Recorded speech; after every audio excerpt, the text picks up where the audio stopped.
सल्लल्लाहु अलैहि वसल्लम ने फरमाया मेरा रब करीम जब किसी को बीमार करता है ना तो फिर अल्लाह फरिश्तों को भेजता है, फरमाता जब पता करके आओ किसी से मेरी शिकायत तो नहीं कर रहा।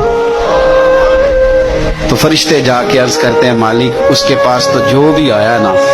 उसने यही कहा कि अल्हम्दुलिल्लाह जिस हाल में अल्लाह ने रखा है मैं राजी हूँ।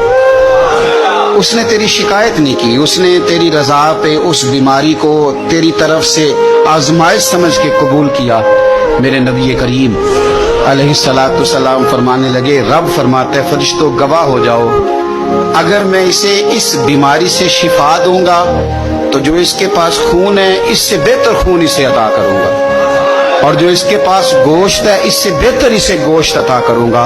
और अगर मैं इसे इस बीमारी में वफात दूंगा तो फिर मैं इसे जन्नत अता करूंगा।